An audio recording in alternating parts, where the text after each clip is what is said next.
if you could give kind of any advice to anybody who wanted to start out, well, what kind of advice would you give them? Don't do it. No, I'm just kidding. I knew you were going to say that. Yeah, that's a Mike thing to say.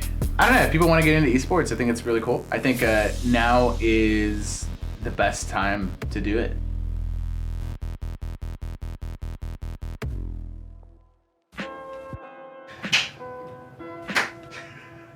Test, test, test. 1, 2, 3. Test, test. Who are you? What do you do? And what game do you play?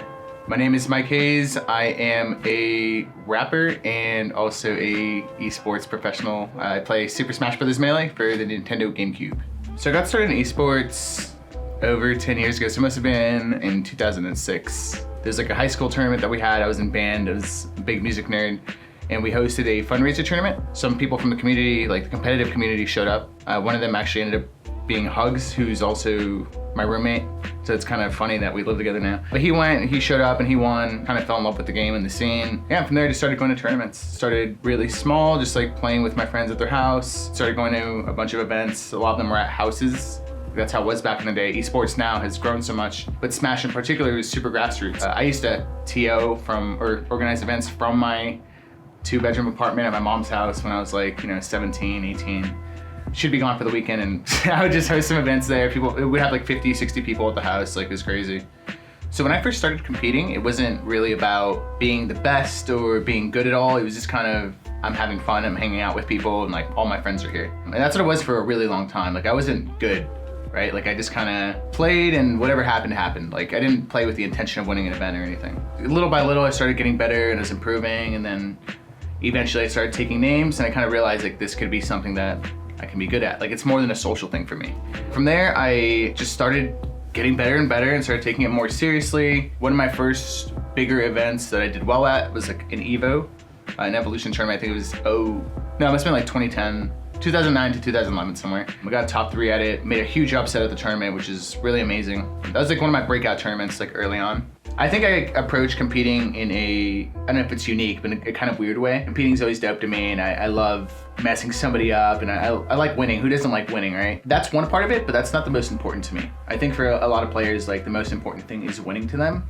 But for me, for a long time now, it's been about pushing myself to improve. My performance at a tournament is more so about how I feel, rather than my wins or losses. I still get salty when I lose too, though. Don't get me wrong. That's always gonna be there too. Like even if I lose or get upset, but I feel good about how I played and I was focused and aware and I feel great, then that's all I really care about. It's not necessarily about being the best, or it's not about winning this tournament. It's about pushing myself to be the best that I can be. I think it's crazy. Without this esports background, I wouldn't be anybody really, right? I'd just be another normal dude trying to rap. If I just came into the rap game and like released an EP or released an album, nobody would be listening at all. Yeah, I mean, it's my whole life, right? So like esports has been my whole life for the last 10 plus years. Yeah, it's really crazy. Yeah, like we were talking about that yesterday, where everything kind of has come together. So I met my girlfriend on like Smash Boards, which is like a Smash forum. If we ever have kids, I'm gonna tell them like, I met your mom on a forum, dude. Like, it's really funny. My producer, his name is Carlos or Rebel, he's making some dope dance music. I met him at a tournament randomly, like the one tournament he's come out to in LA. So like stuff like that, it's just so crazy how it works out. Meeting Chesky or like talking to him and having him on the project or getting to do the show, like that all comes because I had a following from esports. Right, he saw that, he thought what I was doing was dope, he checked out the music and liked it. That wouldn't have happened without me competing and putting in the time. There were no teams involved in Smash, it wasn't sustainable. There was nobody paying Smashers, or like, there were no teams that were interested in us really. My first team was a joke. Like honestly, my first team was an absolute joke. They gave us shirts to wear, like that was the thing, like yeah, we'll get you shirts, dude. They would give us housing, like they'd get us a hotel to an event. So I'm like, okay, that's dope. Like I can fly out to these MLG events and get a hotel. But like there'd be like 12 people in the room. Like it was just a super joke, dude. Compared to what it is now, right? I went through a couple different teams and like those were all milestones for me and stepping stones to get to where I'm now. The team I'm on now is great, called BeastCoast. Treat me very well. But I would have never thought like that I can play video games. These dudes fly me out to events, like they give me a place to stay, they take care of me, and they want to see me compete and succeed. I never thought that'd be a thing. Oh, dude, I mean, getting signed is just incredible, right? Like it's such a good feeling. Like someone cares that you play video games, like that's wild. So supportive too. Told them I was gonna work on the albums. They're like, hey, I'm gonna take a little break. I'm not like dead. I'm just working behind the scenes. And they're so understanding. Yeah, send me a demo when you get a chance. Like, I want to hear it. Like someone from the team like knows some people in the music industry. So like he helped me out, get it out there and like get ideas for promotion and stuff. Yeah, because so many teams just care. It's just results based, which is understandable too. Like I don't resent anybody who just cares about results, right? Like that's what drives the industry. My team specifically like sees beyond that. It's like, well, okay, you do music, like that's sick. How can we make music and esports a thing, right? Like how can we use that and do something cool with it? So like we're working on some stuff behind the scenes, but hopefully something happens with it. So music kind of came random. Well, like I've always been involved in music. Even growing up, like my dad was really into a lot of cool bands. Some of my earliest memories as a kid was like listening to Boys Don't Cry by The Cure.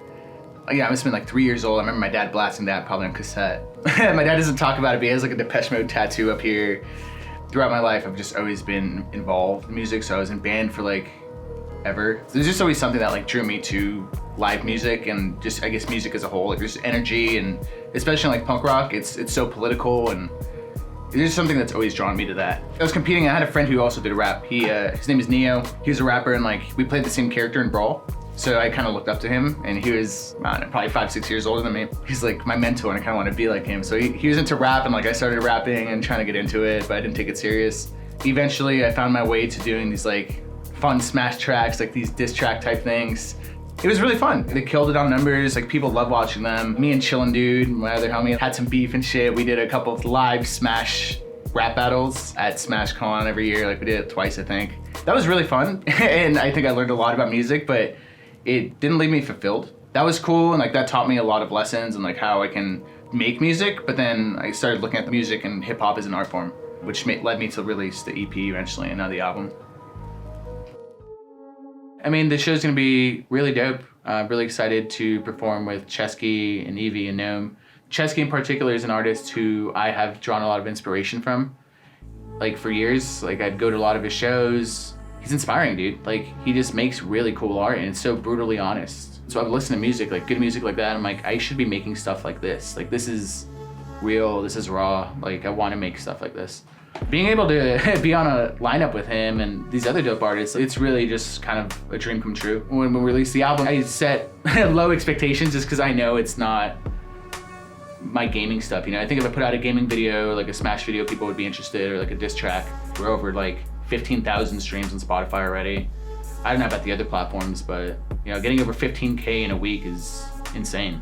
That's love. That's just, honestly, that's just love right there. Like, got a lot of supporters and I'm so grateful. Seen the quest and we've seen the waves, cut scene of my death in a sea of flames. Can't seem to believe that the secrets came. We just want to see if kings can bleed the same. Can't dream if we don't sleep so we don't dream. Cold feet indigo speak, broke peace in the boat breach. Ghosts creep when we grow weak, shatter the plea. I'm feeling inadequate, I have been talking to mannequins. Life is a feeling for masochists, feeling abandoned. When I'm wrapped in bandages, I am the catalyst. I am antagonist, ravage the pack when I rise to the challenges. Action is blind to the catalyst, looking for hope in a world that's inanimate.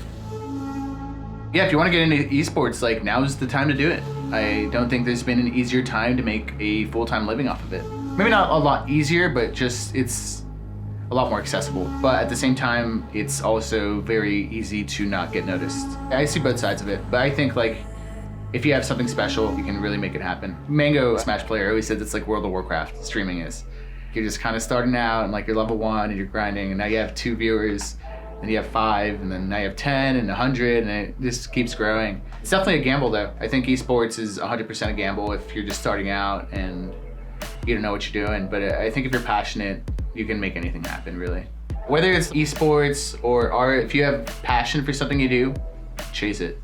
You only get one life, you know? Like that's always been my mentality on it, is just why not take a risk and take a gamble? My entire life has been that, and there's been highs and there's been a lot of lows too. I think I would do some things differently, but for the most part, like I wouldn't change anything I have been. Just taking the risk, I quit my full-time job to pursue esports, and then now I'm here. You know, I don't think I'm living some like sick, luxurious life, but it's great. Like I have fun, I have a lot of friends around me. I get to travel the country. Now I'm doing like live shows, which is crazy to say, putting out music, like I'm doing all this stuff. And it all started from just picking up a controller, you know? It's crazy how much has come just from that. So if you have a passion, if you have a dream, just chase it. What's the worst that's gonna happen? You fail, okay, then you'll go back to doing what you did before, right? That was my mentality when I first quit my job. I was doing sales and like I saved up $3,000 over the course of like a while. I was really bad with money. Only could pay rent for a couple months and then I had to figure out what I was gonna do. So that's when I started going to a lot of small events just to like hopefully make some money so I can pay rent. Started streaming and started grinding from there. But my mentality was always like, I'm gonna quit and I'm gonna see if this works, and if it does, that's really cool and hell yeah, and like, you know, I'm gonna be living the dream. But if it doesn't, like, I'll just go back to working my old job. Again, I'm really lucky to be in a spot where I am now. I had to win a lot of coin flips and really get lucky along the way too. Hugo Hugs, he always says that he lives his life doing whatever he wants because he doesn't want to be old. We're always drunk whenever he says it. It's a lot funnier. It sounds a lot like more serious when I'm saying it, but he says he doesn't want to be like old in the hospital and like be thinking about life with regrets. And I kind of take from that too. It's just like, I'm gonna go do whatever I want and have fun and really enjoy it. And yeah, I'll take gambles, and if I lose, that's okay. Like, that's fine, but at least I know I tried.